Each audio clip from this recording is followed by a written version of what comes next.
Our next speaker is Maryna Saprykina. She is the head of the Center for CSR Development in Ukraine. She won the 2023 Nordic Business Forum Speaker Award, and she is an entrepreneur and a sustainability expert. She's also trying to help 10,000 women to start or restart their social business. Now, when we talk about war, we never think of businesses, but businesses create jobs, they put food on the table. So here is Maryna talking to us on resilience and entrepreneurship in the time of war, what we can learn from the front lines of Ukraine. Maryna, please welcome Maryna, and please send in your questions on Minty. Maryna.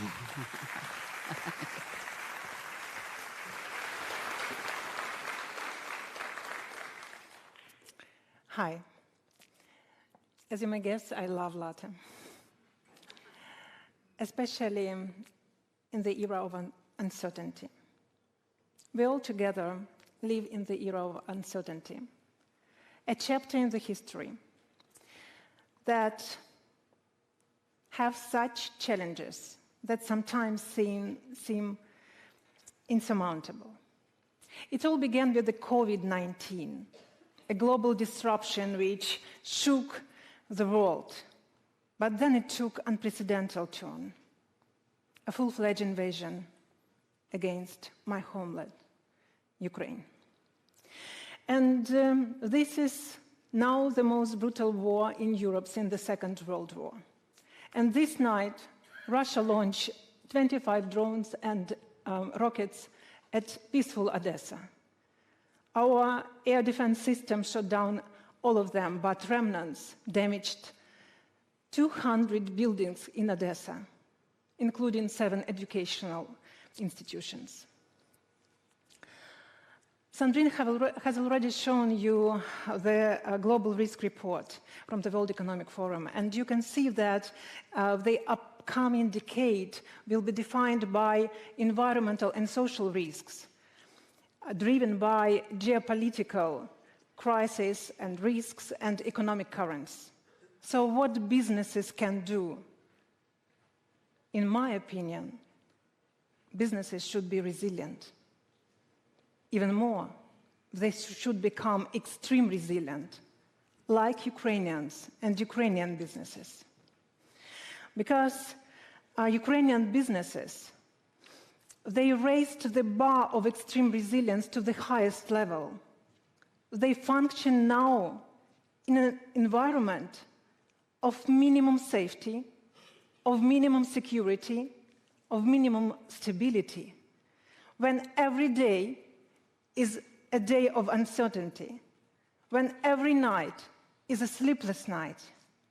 This May, Russia attacked us 18 nights in May. 18 sleepless nights. But even when we do not sleep up to 5 hours per night, I know that my favorite neighborhood coffee shop opens at 8 a.m. sharp, even in May, after 18 sleepless nights. Amid the last winter, when power outage plunges Ukraine in the total darkness due to relentless drone attacks and rocket attacks on our energy infrastructure, that cup of latte from that neighborhood coffee shop became my moment, my lifeline to normality. And 50% of Ukrainian energy infrastructure is ruined.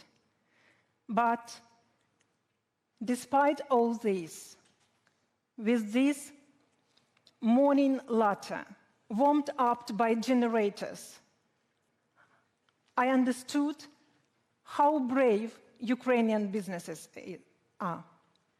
And for me, it was a testament that light will prevail over darkness, good over evil, and Ukraine will win. Life is still difficult in Ukraine, and the scope of killing and destruction is staggering. And it's not just in Ukraine, it's globally, because Russia would like to make not only case not only in Ukraine, but globally, including agriculture crisis. And this is, for example, hotel attacked by Russia just several time ago. And it was the hotel where UN diplomats and internally displaced people used to stay. And now, currently, 8,000 civilians are killed, including 500 children, even more wounded. And also, we have environmental catastrophe. For example, after Kakhovka Dam explosion made by Russia, 70% of its water has been disappeared and posing a big threat to ecosystem in general, including Black Sea. 30% of Ukrainian forests are burned down. 30% of Ukrainian territories is mined. My country became the most mined country in the world, and it will take decades to demine it. And it's not just mere statistic, it's my pain, it's pain of many Ukrainians, and which I'm sharing with you. But also at the global level, Russia are constantly trying to deprive developing countries of our agriculture products, of our grain, of our oil, trying to cause famine in the world. And can you imagine how to do business under such realities? And how to start businesses? That's why it's a kind of audacious, but Ukraine needs businesses. Ukraine needs economy. And that's why, after 6 months of my stay in Vienna last time, I decided to come back with a special purpose. But during my time in Vienna, many people in Austria, in Poland, in Hungary, they helped me a lot. They gave me that cup of latte. And I know that the same happened here in Norway. And our unity is a very strong collective force. And as an Ukrainian, I would like to express my deep gratitude to you for your support to Ukraine. And thank you. Thank you to you.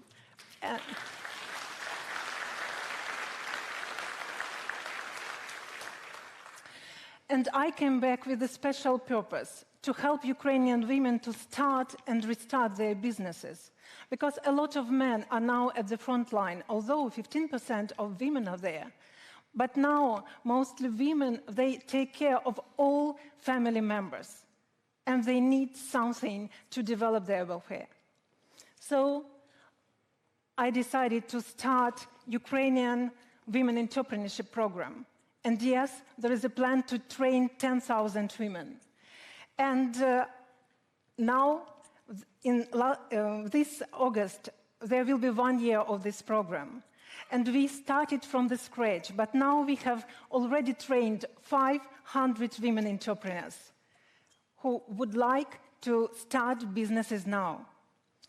And when I ask them about why they would like to do it, why they're so resilient, I would like to share with you their 3 characteristics. And first of all, they were able to overcome their fears. And you know that one of the most popular fears among 500 women entrepreneurs we trained is a fear of being rejected, of being alone, of not receiving support on their entrepreneurship journey. And in our community, we help them to overcome this fear. The second one is power of now. One woman entrepreneur wrote to me that the war changed her a lot, and she understood how precious the life is, and she wouldn't like to postpone her life now. And that's why she would like to start her business now, during the war. And you know that 63% of people in Ukraine would like to start their business in the times of war. One more fact. last August, after full-fledged invasion, there were more businesses registered than 1 month before the full-fledged invasion. And every second business in Ukraine is registered by a woman.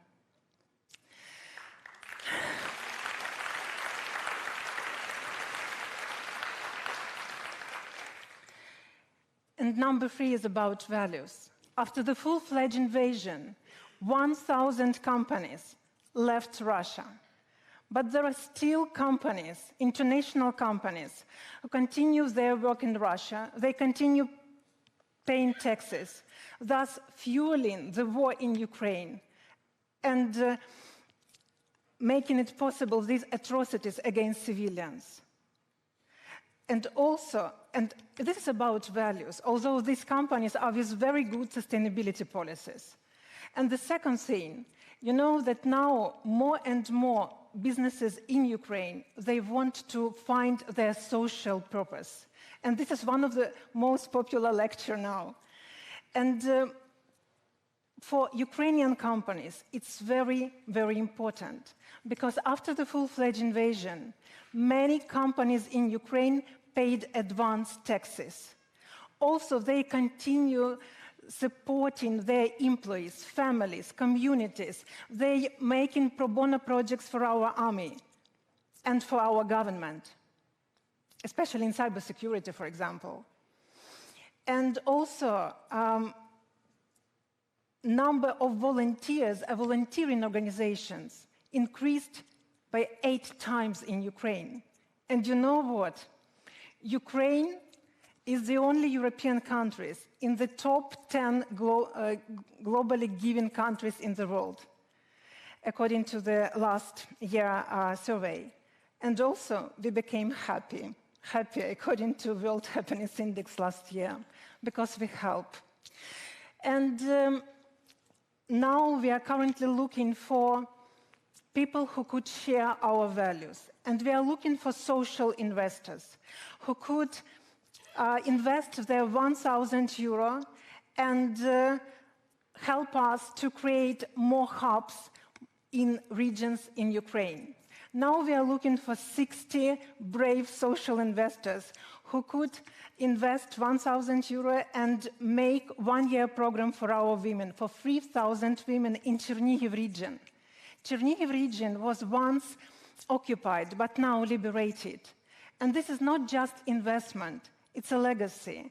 It's a kind of creating that timeless latte experience for Ukrainian women. It's a big support for their journey on being entrepreneurs. And I would like to wish you to stay resilient in this era of uncertainty, like Ukrainians.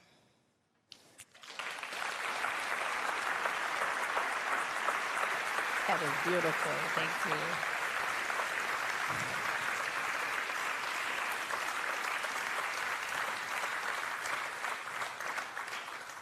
Thank you so much, Maryna, for bringing Ukraine to Arendal. Thank you very much, and giving us this very personal viewpoint of what it's like to live there, work there, try to have a normal life, even be happy. We wish you all the very best. In case there are any questions, please send it very quickly to the audience. Maryna, you mentioned about the kind of social things that the businesses were now trying to engage in. And one of your passions has been the support programs for veterans.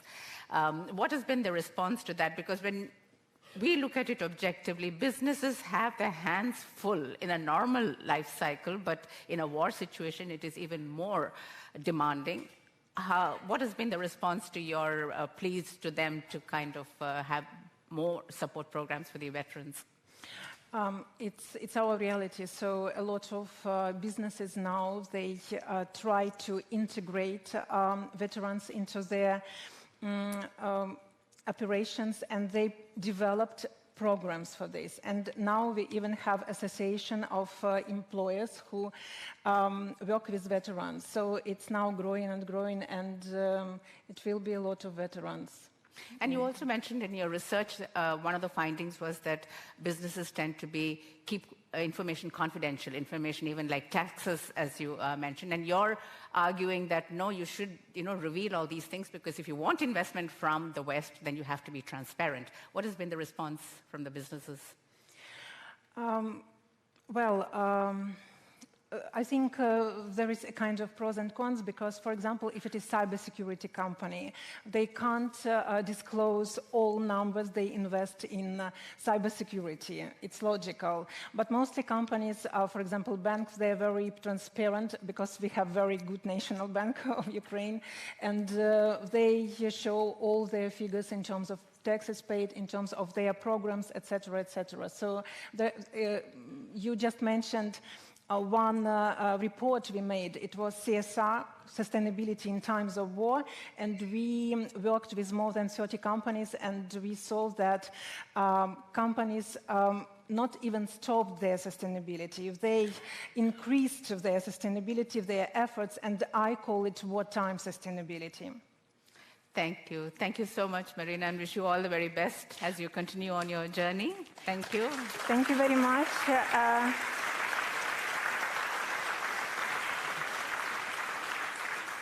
And I have to say one phrase: ha en god dag.